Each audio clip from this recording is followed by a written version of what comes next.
Hoy quiero contarle una nueva historia, una misteriosa historia ocurrida en el fin del mundo. Sígame y deje volar su imaginación.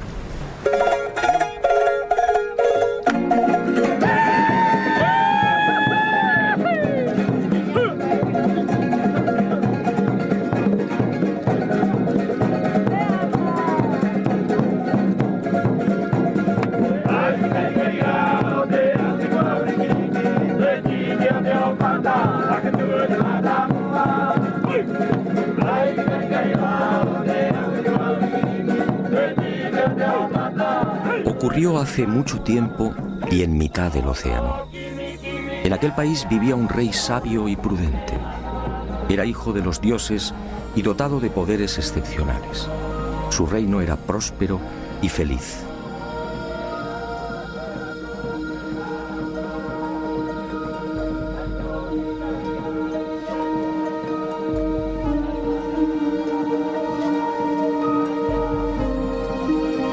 Pero de pronto aquel bello y exuberante lugar se vio amenazado. La tierra empezó a temblar y la mar, embravecida, avanzó inexorable, devorando el pacífico reino, y las tierras comenzaron a hundirse.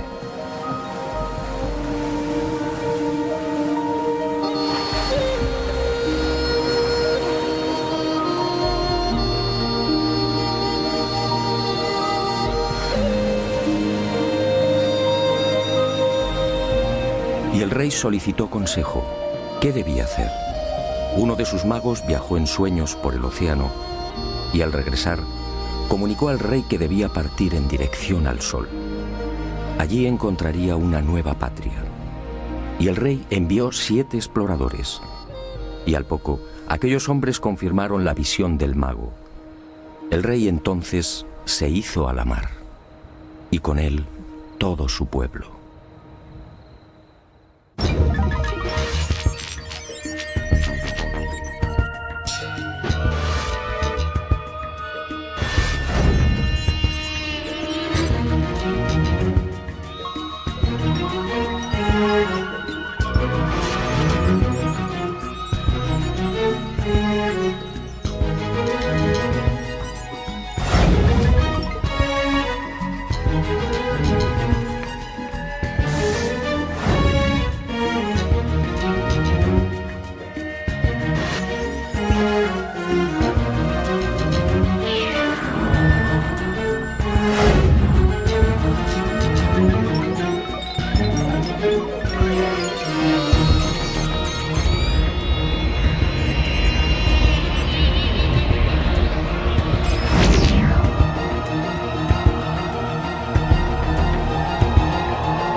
Fue aquí en Anaquena, al norte de la isla, donde aquel rey sabio y prudente desembarcó por primera vez. Y con él llegó también el primer Moai, el símbolo que representa a Pascua.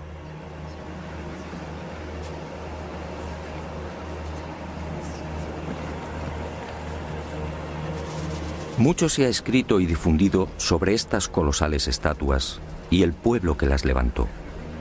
Sin embargo, esa amplísima bibliografía, más de 2000 volúmenes, no ha resuelto las grandes incógnitas que envuelven todavía a Tepito o Tejenua, el verdadero nombre de Pascua. el nombre dado a la isla por aquel rey sabio y prudente. Tepito o Tegenua, el ombligo del mundo.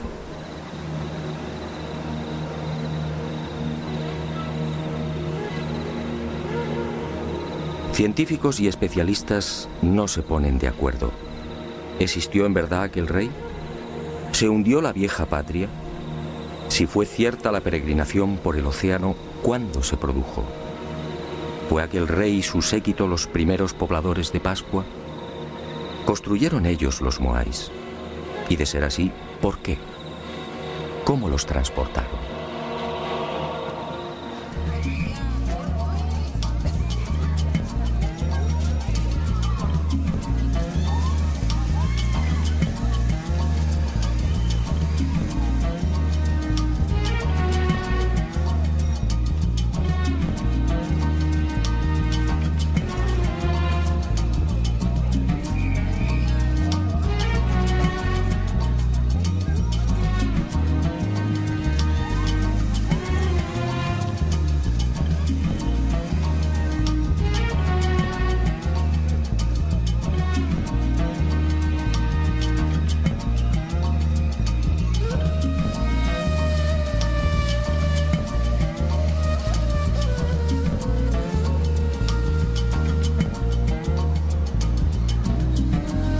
En esta mi quinta visita a la isla de Pascua me propuse algo diferente.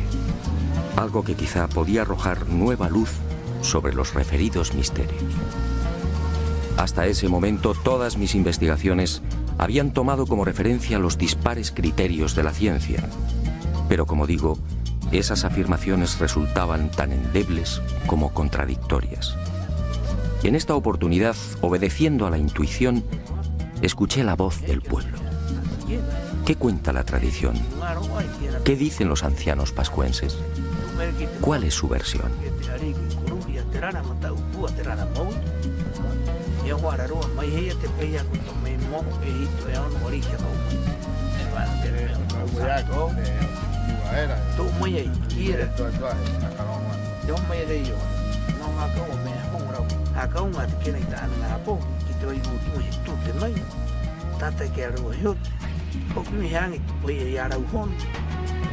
Para los pascuenses o Rapanui, la historia de su pueblo transmitida de padres a hijos no ofrece la menor duda.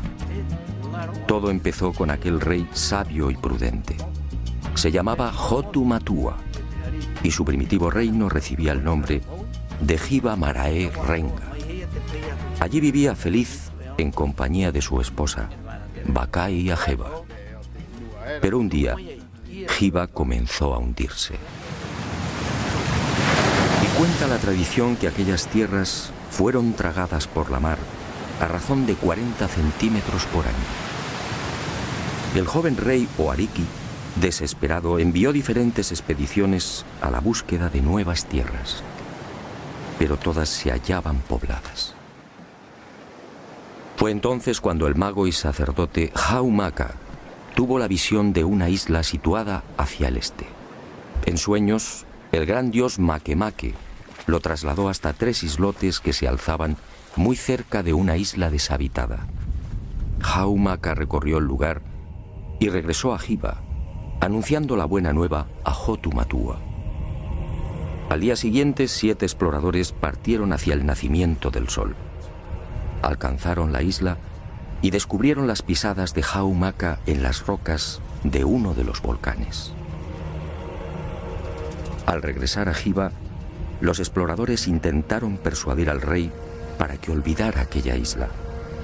Se trataba de un lugar pedregoso, sin casi vegetación y azotado por vientos huracanados.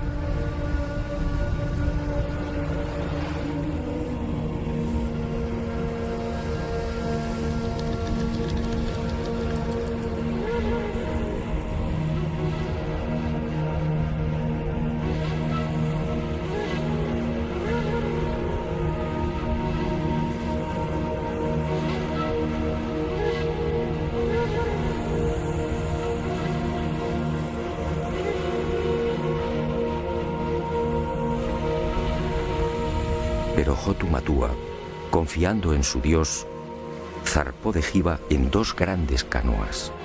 En una viajaba el rey con 300 hombres seleccionados, en la otra, la reina con las mujeres. Y con ellos, semillas, animales, un moai y la historia de Hiva, recogida en 69 tablillas de madera. Unas tablillas grabadas con unos signos que solo podían leer los sacerdotes e iniciados. Era la historia de aquel pueblo y de la lejana patria desaparecida bajo las aguas. Después de no pocas calamidades y tras 66 días de navegación, aquel pueblo avistó al fin la tierra prometida. Se trataba en efecto de una isla mágica que el rey bautizó como el ombligo del mundo.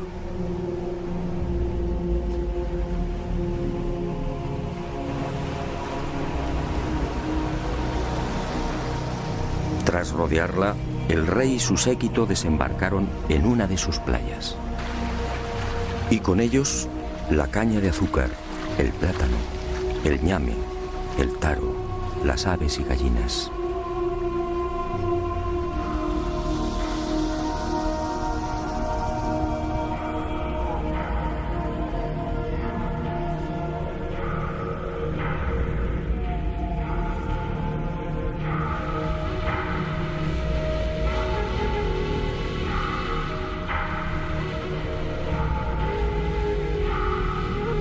Y junto al rey, junto a los artesanos, agricultores, pescadores, adivinos, sacerdotes, mujeres y niños, desembarca también el símbolo de aquellas audaces gentes.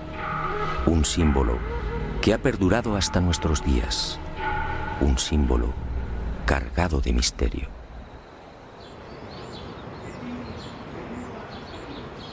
Según los ancianos pascuenses, así dio comienzo la verdadera historia de la isla. Este fue el primer poblamiento humano, una migración obligada que se remontaría quizás al siglo V.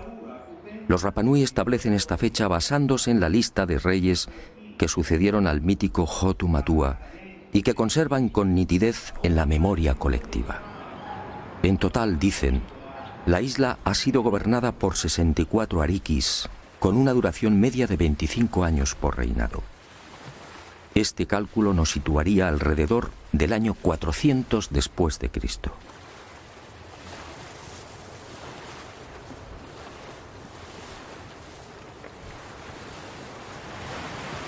Algunos especialistas, sin embargo, fijan el desembarco de Hotu Matua y los Hanau Momoko o gente delgada en una época más reciente.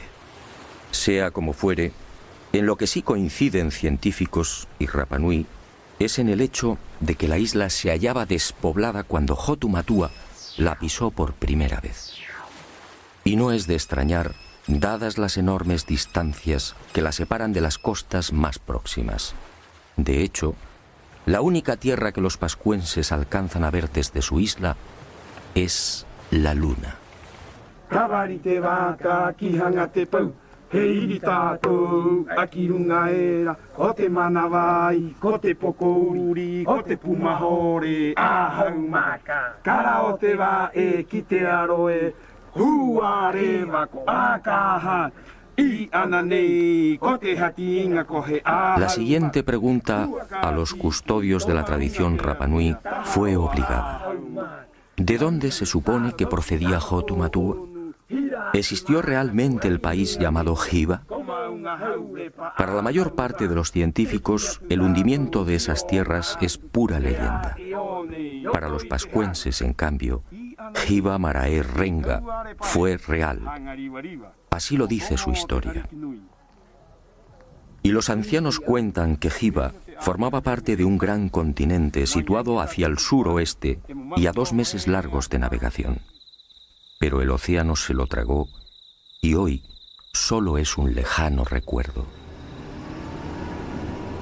Y los Rapanui, agradecidos por el interés de aquel extranjero, fueron a revelarme un secreto que, según ellos, confirmaría lo que habían recibido por tradición oral. Según esta información, en la isla de Pascua existe un punto que señala directamente a Hiva, a la antigua patria. Al oeste de la isla, en efecto, se alza un grupo de moais conocido entre los isleños como los 7 exploradores. Los Rapanui aseguran que fueron levantados en memoria de aquellos 7 audaces súbditos de Hotu Matua, enviados por el rey para confirmar el sueño del mago Haumaka. Curiosamente, son los únicos moais que miran al mar.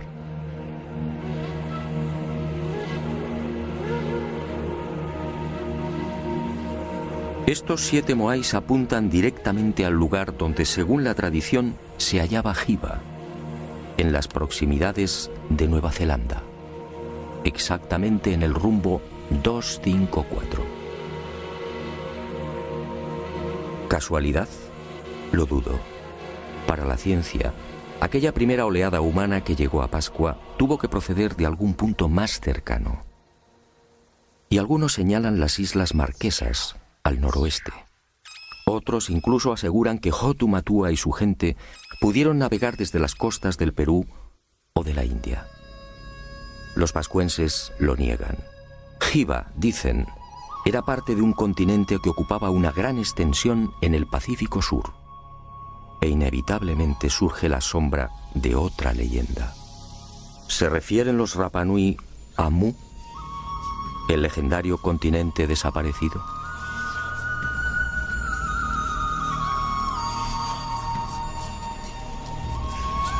Lo cierto es que Hotu Matua y los primeros pobladores del ombligo del mundo, llegaran desde donde llegaran, trajeron consigo una cultura tan esmerada como desconcertante.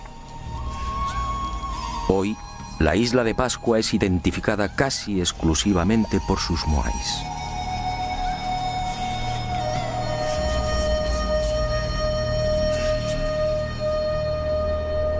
Sin embargo, aquel rey y aquellas gentes delgadas eran portadores también de otros secretos y extraordinarios conocimientos. Una sabiduría incomprensible para aquel remoto siglo V. Según la tradición Rapanui, al segundo día de su llegada a la isla, Bakai, la esposa de Hotu Matua, dio a luz a su primer hijo. Se trató en efecto de un parto submarino.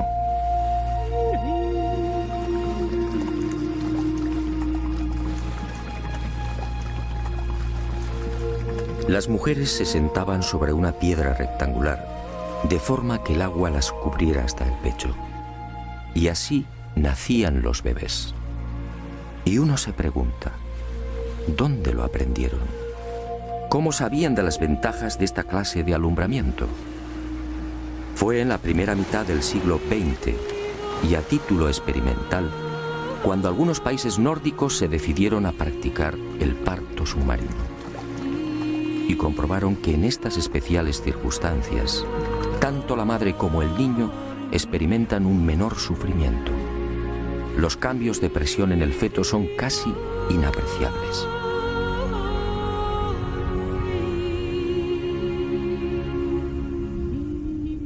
Con la llegada a Pascua de la civilización, o debería decir de la supuesta civilización, esta ancestral costumbre se perdió, como se perdería también otro ritual igualmente insólito y que, según la tradición, procedía de Hiva. Las embarazadas eran trasladadas a la ciudadela sagrada de Orongo. Una vez aquí, los sacerdotes recogían el líquido amniótico, siendo utilizado por reyes y reinas para el cuidado de la piel y en las ceremonias de fertilización de la tierra. ¿Cómo sabían los primitivos pascuenses del poder regenerativo del apnio?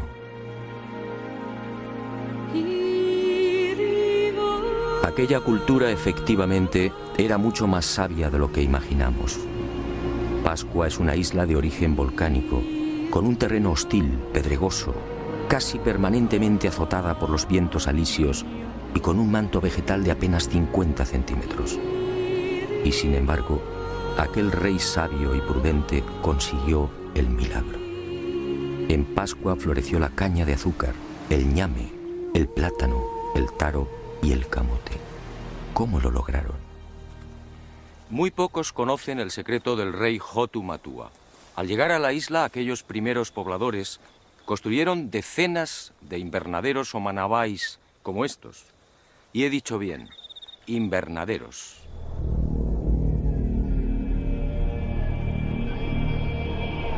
He aquí otra muestra de la sabiduría de aquel pueblo. Una sabiduría o un poder heredados de Jiva. Las inclemencias y agresividad de la isla no fueron obstáculo para los recién llegados. Y levantaron los Manabai, unos invernaderos excavados en el terreno de hasta 2 metros de profundidad y 20 o 30 de longitud. Un lugar que mantiene un especial microclima y que permite el crecimiento de toda suerte de frutos y hortalizas. Un milagro que los científicos no terminan de explicar. Y aunque la ciencia no tiene una respuesta satisfactoria, para los pascuenses, en cambio, la solución es tan simple como familiar.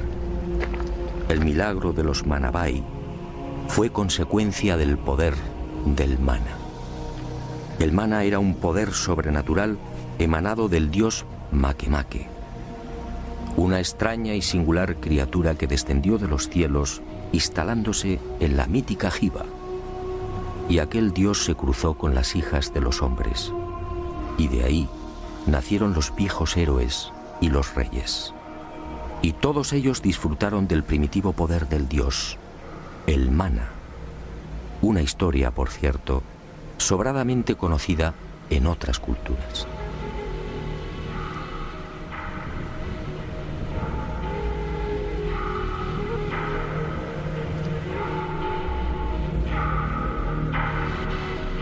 Y cuenta la tradición Rapanui que ese mana heredado de padres a hijos fue utilizado por reyes y sacerdotes en beneficio del pueblo.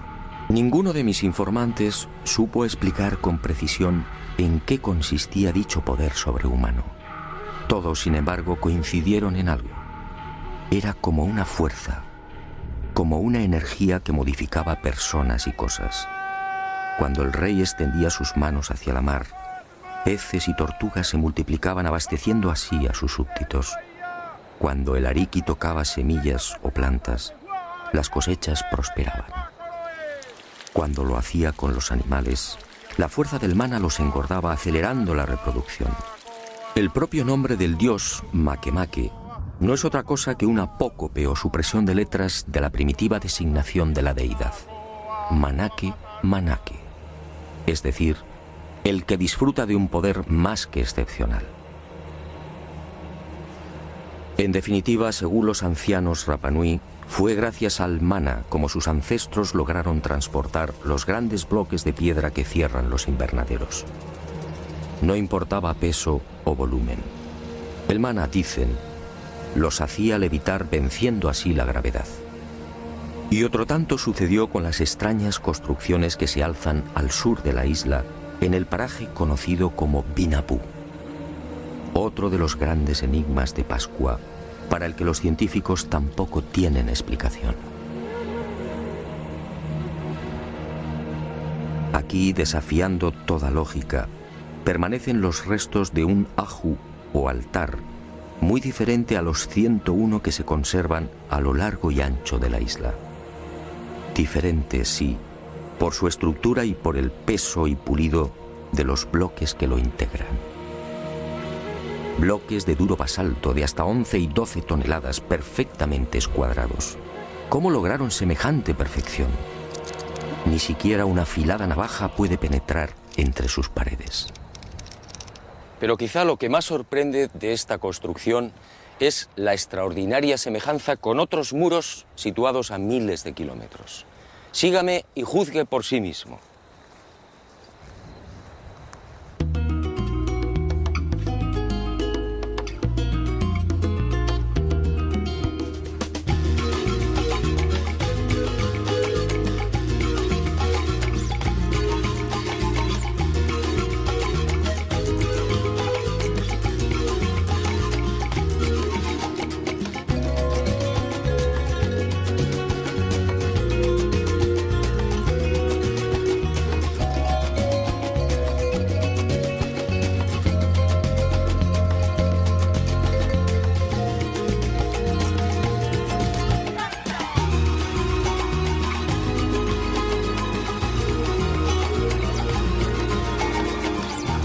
Fue el Inca Garcilaso en sus comentarios reales quien proporcionó el primer aviso sobre lo insólito de estas edificaciones en pleno corazón del Cusco peruano. Parece como si alguna clase de magia hubiera presidido su construcción. Más parece trabajo de demonios que de seres humanos. Y llevaba razón.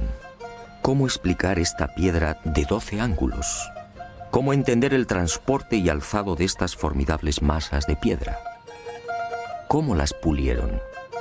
¿Cómo lograron ese milimétrico encaje idéntico al de Vinapú en la isla de Pascua?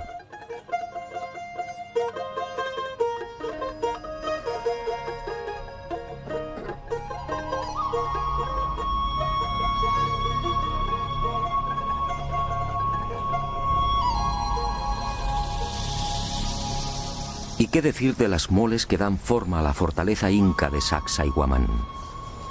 Algunos de estos bloques superan los 5 metros y las 130 toneladas de peso. La técnica de construcción es prácticamente gemela a la que vimos en Pascua. ¿Cómo entender esta semejanza? ¿Pudieron los incas llegar hasta el ombligo del mundo? ¿Enseñaron a los pascuenses cómo diseñar y levantar estos muros? ¿O fue al revés?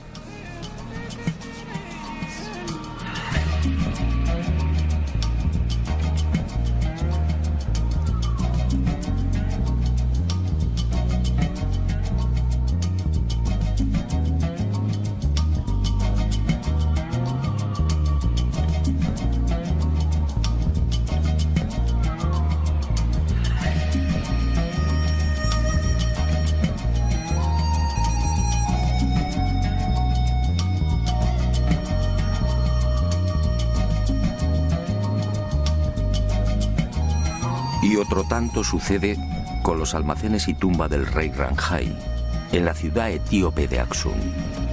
Una formidable construcción con bloques de 500 toneladas, escuadrados exactamente igual que en Perú y Pascua. Un complejo funerario que se remonta al año 2500 a.C.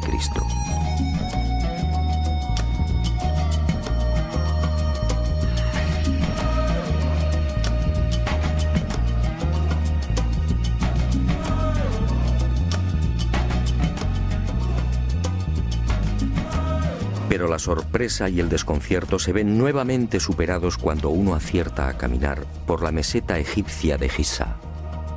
Aquí, en el templo situado al pie de la Esfinge, las increíbles construcciones de Pascua, Perú y Etiopía vuelven a repetirse. Según la arqueología oficial, este templo fue edificado por el faraón Kefren de la cuarta dinastía, es decir, hace 4500 años. Curiosamente, tanto el diseño como la disposición y el pulido de estos formidables bloques son similares a los de Vinapú, Cusco, Sacsayhuamán y Aksum. Algunas de estas masas de piedra miden y pesan exactamente lo mismo que las de la fortaleza inca o la tumba etíope. Otras, con 9 metros de longitud y 3 de altura, superan las 240 toneladas. La perfección es tal que tampoco aquí es posible introducir la hoja de un cuchillo entre las paredes. ¿Cómo lo hicieron? Nadie tiene una explicación convincente. ¿Navegaron los antiguos egipcios o los etíopes hasta América del Sur y la isla de Pascua? No parece lógico. La distancia entre estos países y el ombligo del mundo es de más de 15.000 kilómetros. Pero entonces, ¿qué ocurrió? Por más que indagué, fue imposible hallar una explicación al enigma de la semejanza entre las construcciones de estas 4 culturas. En Pascua no existe vestigio alguno de las hipotéticas visitas de incas o egipcios. Para los Rapanui, los muros de Vinapú, destinados a sostener un moai de 23 metros, fueron obra de Hotu Matua o de sus inmediatos sucesores. Unos muros, dicen, que se hicieron realidad merced al mana.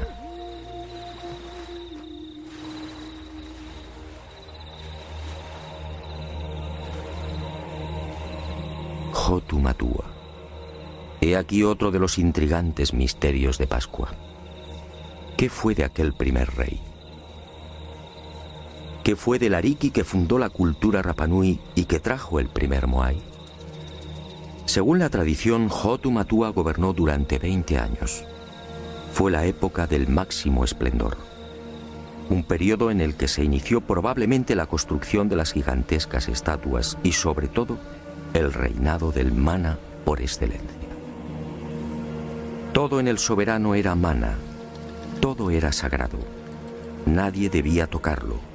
Su cabeza, cabellos y manos eran santos. No podía cortarse el pelo y tampoco las uñas. Sus manos solo tejían redes. Al morir, el cráneo era separado del cuerpo y adornado con pinturas o grabados.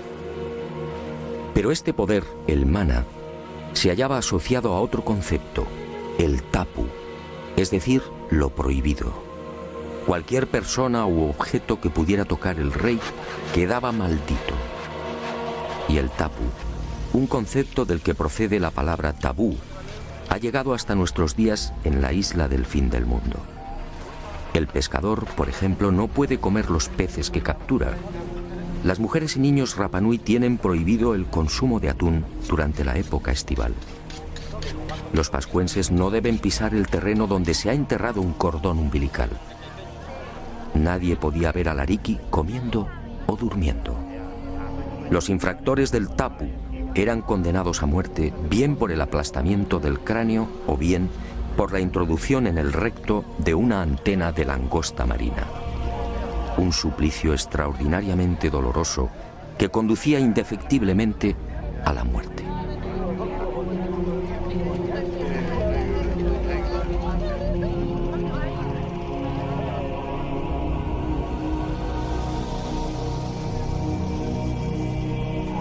Cuando pregunté por la tumba de Hotu Matua, todos coincidieron. Fue sepultado en Akahanga, al sur de la isla. Un punto equidistante de todas las tribus, y su cabeza, dicen, fue arrojada al mar para que regresara a Hiva. Hoy, este lugar es igualmente sagrado. Los Rapanui, celosos de sus tradiciones, no han marcado la tumba. No desean intromisiones. Nosotros, gracias a una información confidencial de los ancianos Rapanui, conseguimos ubicar el punto exacto donde, al parecer, reposan los restos de Hotu Matua. Pero di mi palabra de no desvelarlo, una palabra igualmente sagrada. Y Hotu Matua trajo consigo la primera estatua de piedra, el primer Moai. En la actualidad nadie tiene memoria de aquella primitiva pieza. Probablemente fue destruida. Según la arqueología, en Pascua han sido catalogados alrededor de 1000 Moais. 400 se hallan enterrados o sumergidos en las aguas que rodean la isla.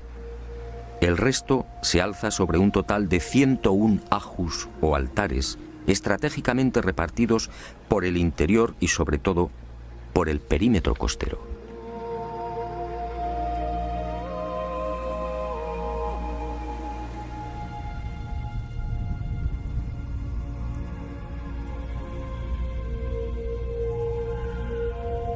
Como decía, es mucho lo que se ha dicho y escrito sobre el símbolo por excelencia de Pascua. Y a decir verdad, son muchos también los infundios y despropósitos que giran en torno a estas colosales estatuas. ¿Fueron construidas por seres extraterrestres? ¿Fue Hotu Matua y su gente, como ha llegado a difundirse, una perdida expedición de la no menos mítica Atlántida? La verdad probablemente es otra. Los Moais encierran aún algunos misterios, pero en mi opinión, nada tienen que ver con seres llegados del espacio.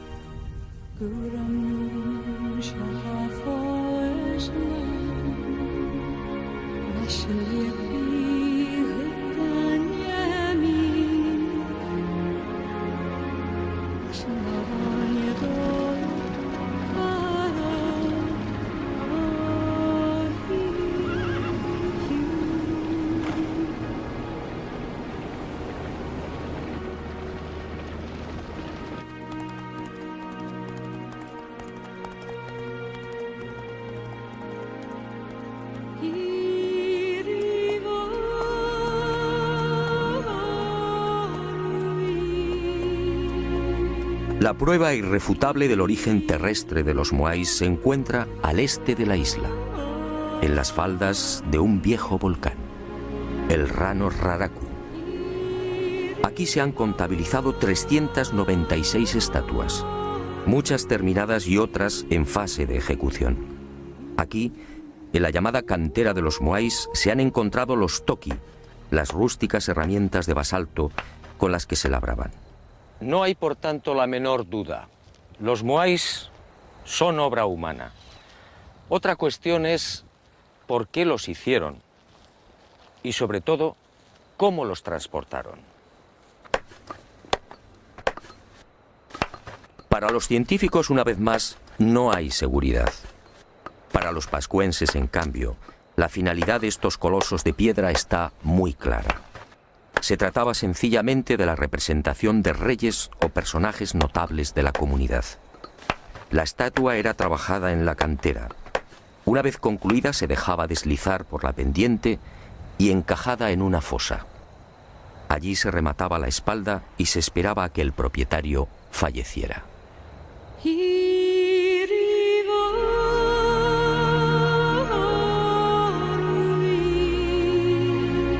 Cuando esto ocurría, el moai era trasladado al lugar elegido y alzado sobre el aju o altar.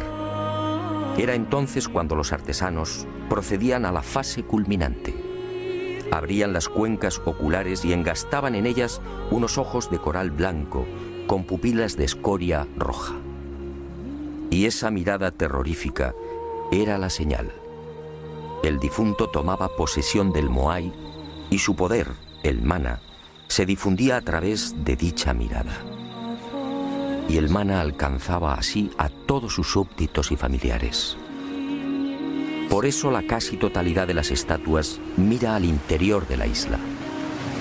Y en ocasiones, según la categoría del difunto, los moais eran adornados también con los pukao, una suerte de moño o sombrero elaborado con escoria roja y que, según los Rapanui, constituía el emblema del nuevo hombre dios.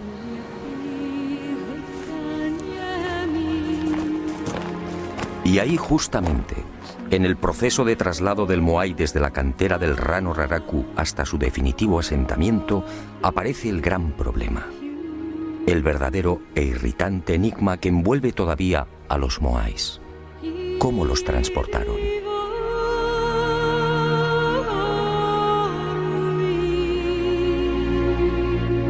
La altura media de los casi 600 moais que pueden contemplarse hoy en la isla oscila alrededor de los 4 metros, con un peso aproximado de 20 a 30 toneladas. Hay excepciones, como en los casos del moai Paro, en la costa norte, con casi 10 metros de altura y 85 toneladas de peso. Y el moai, a medio terminar, de la cantera del Rano Raraku. Este coloso de 22 metros de longitud habría llegado a pesar unas 250 toneladas. En el caso de los sombreros o pucaos, la mayor parte de estos cilindros supera las 7 y 8 toneladas. ¿Cómo se las ingeniaron los Rapanui para trasladar semejantes moles a lo largo de la isla y para elevar los tocados hasta 5 metros de altura? Durante décadas, científicos como Malloy, Schwarzkopf, Thor Heyerdahl y otros se han esforzado por demostrar que el citado transporte de los moais no es en realidad un problema tan arduo o intrigante. Y han echado mano de las más peregrinas soluciones. Trineos de madera sobre los que descansarían las estatuas. Horquillas también de madera de las que colgarían los moais.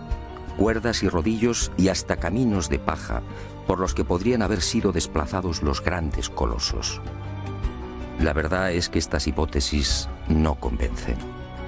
En algunos casos, ese supuesto arrastre habría exigido cientos, quizá miles de hombres.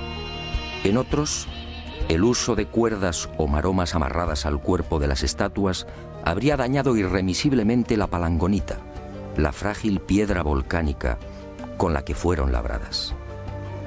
El ejemplo más claro lo tenemos en el moai de Tongariki. En 1982 fue expuesto en la ciudad japonesa de Osaka.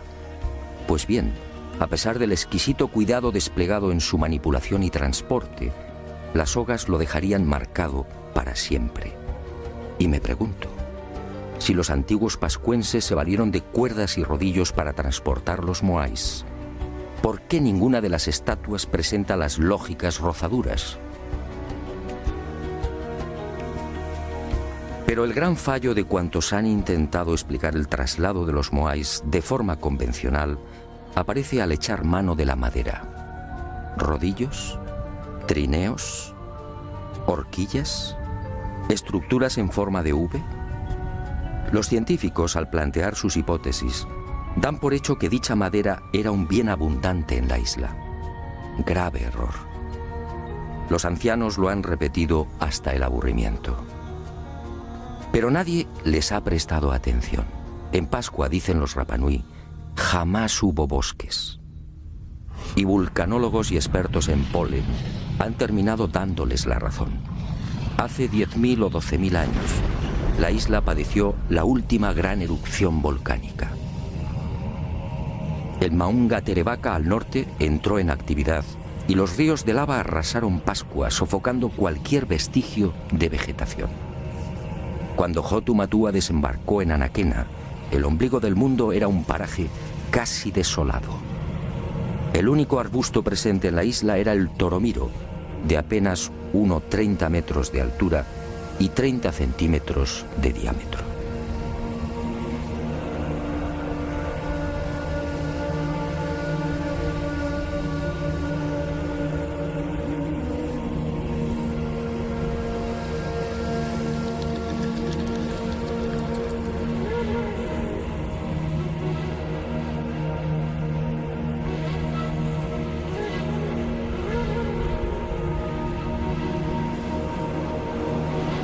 Está claro que los antiguos pascuenses no pudieron trasladar los moais con el auxilio de rodillos de madera porque sencillamente no había madera.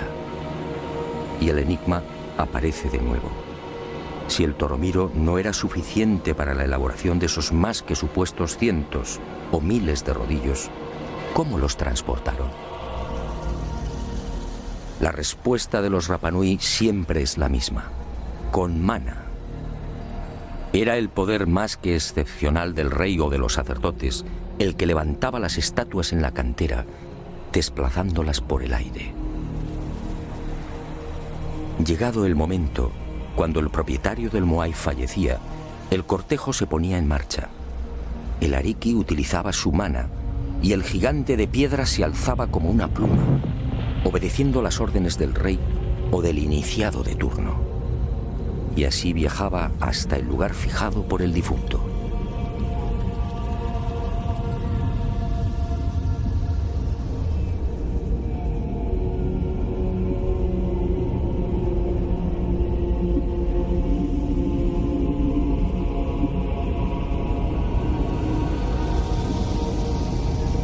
Así, aseguran los ancianos, se salvaban los accidentes geográficos depositando el moai en los ajus más inaccesibles, incluso en los acantilados.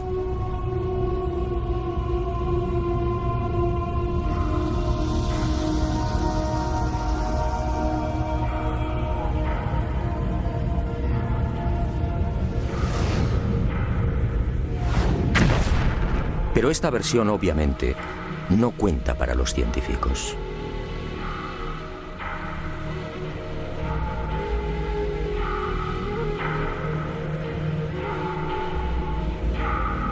La magnífica industria lítica de los pascuenses se prolongaría hasta el siglo XIII.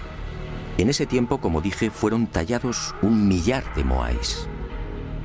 Fue la época dorada de la isla del fin del mundo.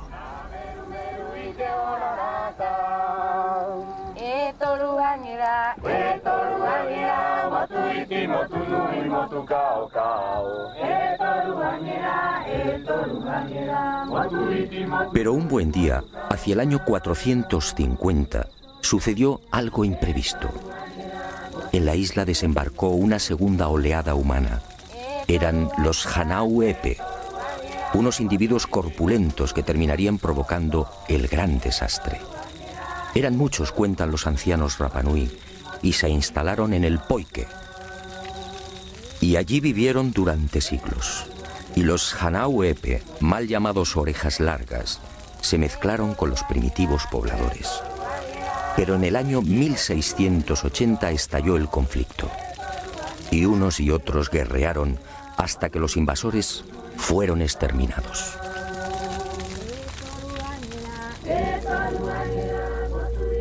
La isla no se recuperaría jamás de aquella sangrienta guerra. Y poco tiempo después, las rivalidades entre tribus y familias desembocarían en otra catástrofe. Una parte del pueblo se rebeló contra la tiranía del rey, ensañándose con los símbolos del poder, los moais. Y muchas de las estatuas fueron derribadas. Y así han permanecido hasta hoy. Fue el final de los colosos de piedra y del mana. Desde entonces, los moais solo son un recuerdo.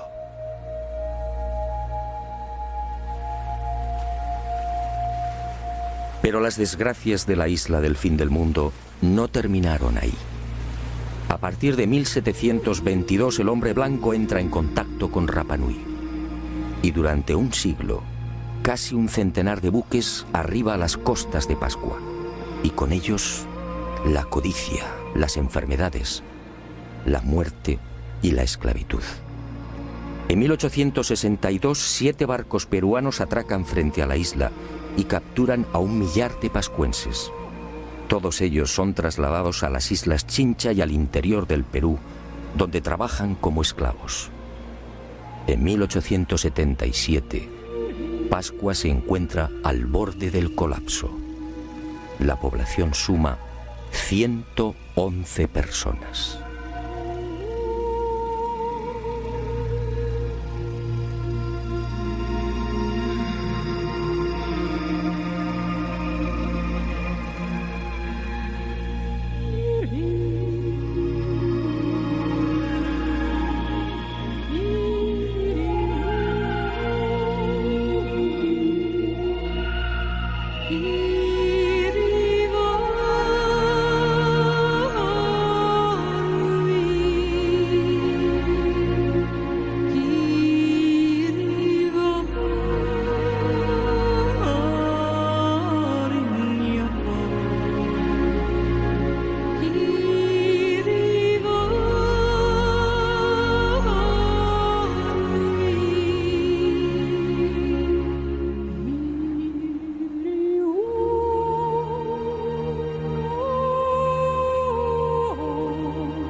Y con el destierro y esclavitud de los pascuenses se registra otro suceso no menos lamentable.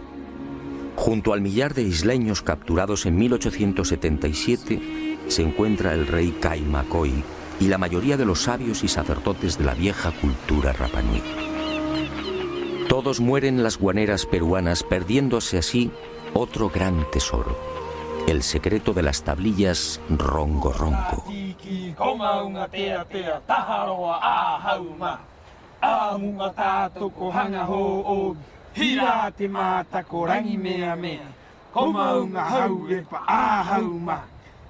Cuenta la tradición que fue Jotumatua, el ariqui sabio y prudente, el que trajo consigo las 69 tablillas de madera en las que se narraba la historia de Jiva y de su pueblo.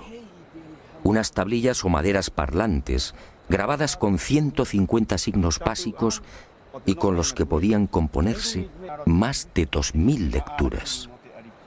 Un formidable tesoro que se perdió con el destierro de los últimos sabios e iniciados Rapa Nui. Hoy solo quedan 24 de estas tablillas repartidas por los más importantes museos del mundo. Su valor es incalculable. Algunas están valoradas en $2 millones. Aquí, sin duda, se explican muchos de los enigmas que todavía envuelven a Pascua. Aquí, según los ancianos Rapa Nui, en estos extraños símbolos se habla también del mana y del singular y poderoso dios Makemake, la criatura que bajó del cielo.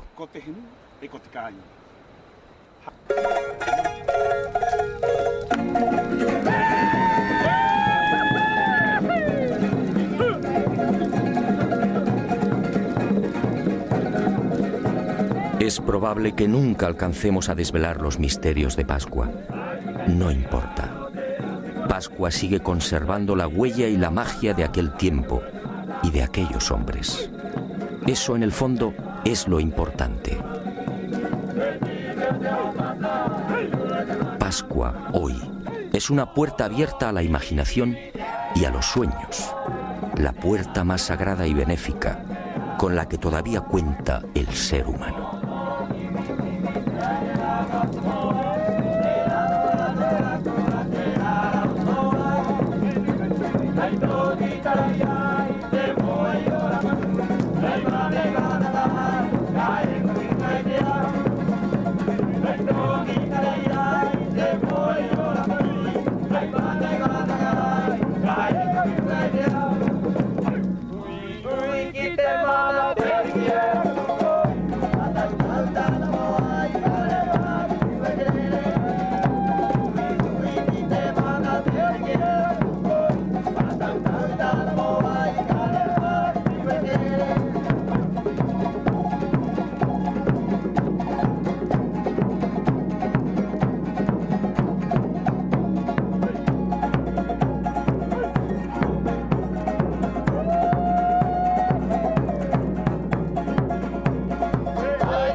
Pata